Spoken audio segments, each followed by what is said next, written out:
Hey everyone, I'm India, and welcome to another episode of India Eats the World. In this episode, I am talking about India's unofficial national obsession, chai, and fascinating and very shocking history behind it. I'll introduce you to the Sanyal brothers, Ayan and Ani, who decided America needed a proper chai awakening.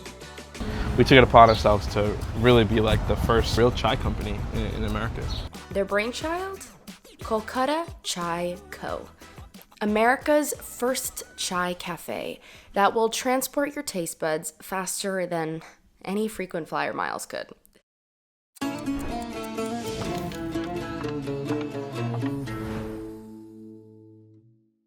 My name is Ayan. I'm one of the owners of Kolkata Chai Co, one of the founders alongside my brother here. I'm Ani, and I'm Ayan's brother. They're on a mission to educate Americans on what chai, real masala chai, is supposed to taste like. Do you know what chai is? No. Some kind of tea, right? Not that chai tea latte garbage. That is some whitewashed shit. The word chai means tea in Hindi, and it comes from the Chinese word cha. So when people say chai tea latte, they're actually saying tea latte. We always used to go back to India as kids, and our parents are from Kolkata in India. And growing up, we had this wonderful experience of having chai and street food, and people in Kolkata are eating all the time. You wake up, they're eating. You turn it down at night, they're eating. There's some street stall, somebody's frying up something, someone's making chai. It's just so electric. I honestly think it's one of the greatest food cities in the world, and easily the most underrated. Kolkata is also a very historic city. It used to be the British capital, so there's Anglo-Indian influences. It's very cosmopolitan, so there's all different sorts of ethnicities. They're always blown away by the magic and the allure of chai and street food. Let's lay down the groundwork. So chai is made with black tea from Assam. It's a region in North India, and it's boiled with milk and sugar and a spice blend known as masala. That's ginger, cardamom, cinnamon, cloves, and black pepper. So wild tea was known to exist in Assam as early as the 12th century, but it wasn't until the 1800s that tea became a popular drink in India. So tea was popular in Europe as early as the 1600s. The Brits were crazy for it and created the culture of tea time with their milky Chinese black tea and sugar that was imported from the West Indies. The largest European superpower at that time was not the Brits, it was the Dutch. I don't speak freaky deaky Dutch. And they had an exclusive deal with the Chinese. So the Brits wanted to get in on it naturally, and England told them to politely off and find their own ways to cultivate tea. And this is where India comes in. So the British couldn't figure out how to cultivate tea in India, and they kept trying all these different things and they just couldn't get it. The Chinese would not let anybody into their country, and they kept their process of cultivating tea a secret. And then something called the Great Theft happened. Allegedly, a Scottish botanist called Robert Fortune went to China, disguised as a Chinese merchant, I'm not making this up, and brought back black tea seeds and knowledge of cultivating black and green tea. And on top of all of that, he brought 80 Chinese tea specialists who started working on tea plantations in India. And so began the tea industry in India. Yet another thing the British stole from the people they colonized. And if you're interested in that, there is a fantastic series that's dedicated to stuff the British stole. It's very good. The Indians, who were cultivating the tea, weren't allowed to have any of it. They were forbidden by the British. What the f***, right? So instead of just accepting this as the new order, they completely revolutionized tea. And they rebelled against the Brits. They added masala, the indigenous spice blend of ginger, cardamom, cloves, black pepper, all to the tea they knew as chai. So after independence in 1947, chai wasn't just a beverage, it wasn't just an export. It was part of their national identity, unlike the British's high society, where you had to be very elite to drink tea. Indians democratized it.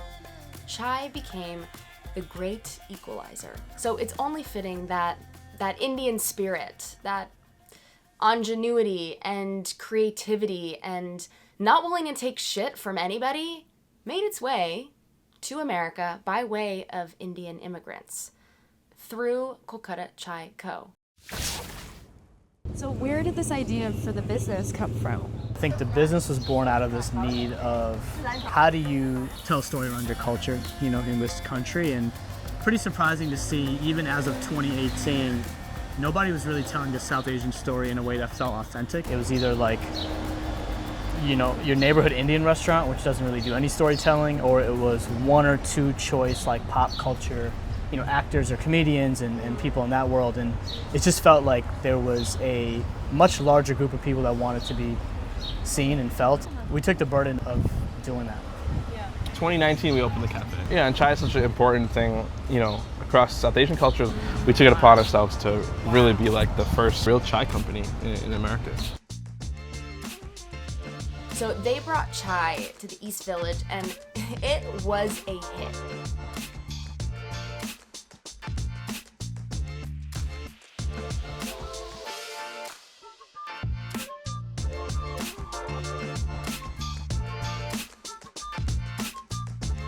Like, you can taste the masala spices. So we have 3 cafes total now. We have our e-commerce business. We have a food service channel, so basically our chai in places like Juice Press or Boba Guys and other restaurants. We brought something called the egg roll, which is like a very Kolkata thing, where it's basically just like a paratha with egg, but that dish kind of like took off. And we also have like what we call breakfast paratha, so it's kind of like a combo between the New York bacon, egg, and cheese, or sausage, egg, and cheese in a paratha. Is this made out of chai?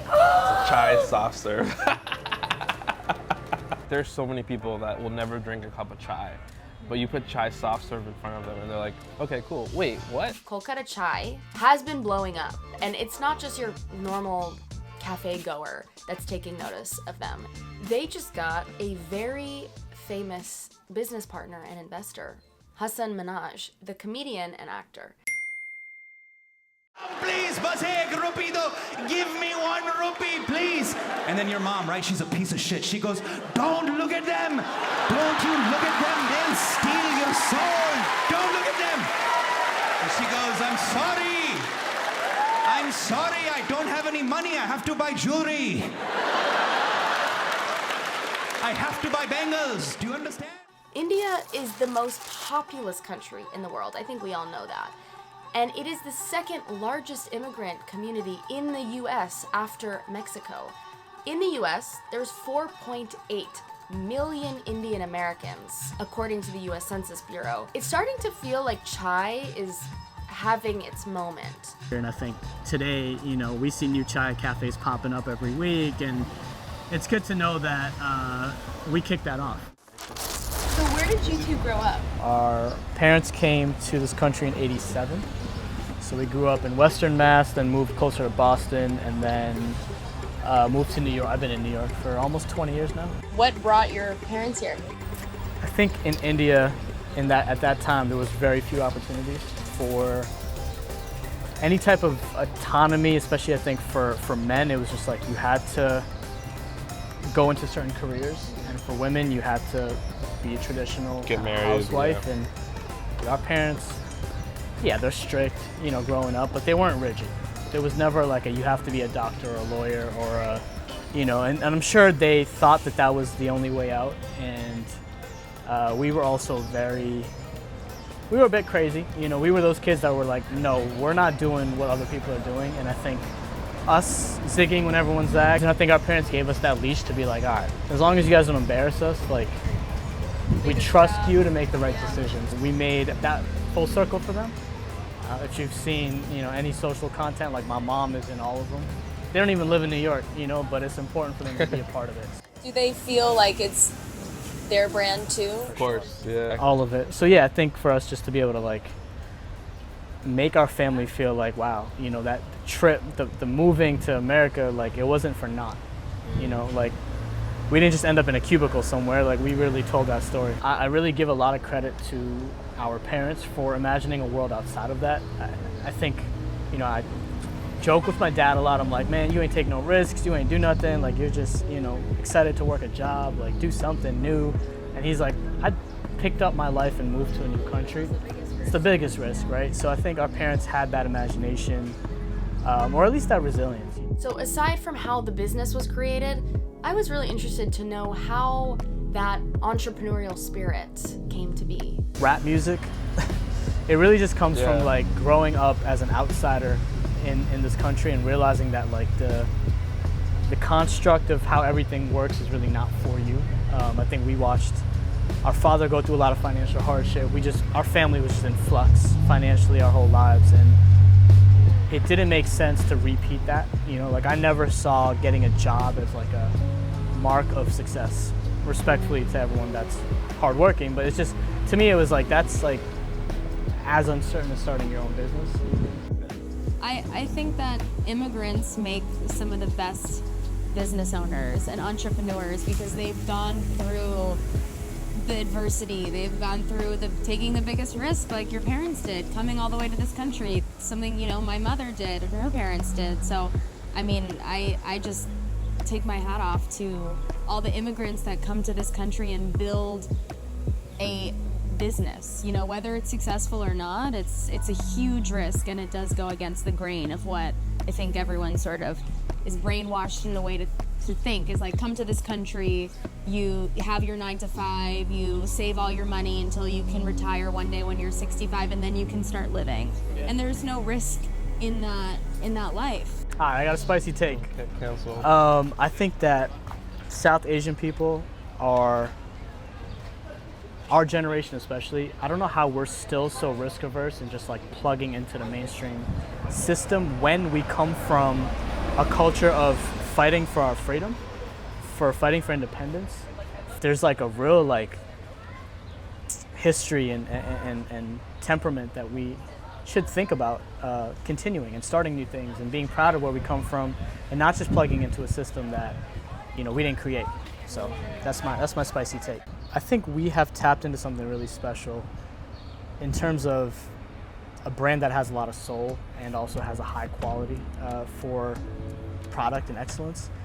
The future is bringing chai to mainstream America and being the household name for chai across the Western world. So whether you want to boil it in the traditional format, you want to make it really quickly, you want to grab it in a store, we want to be the name, and we want to be the product that you consume. We want to be the chai brand for everybody.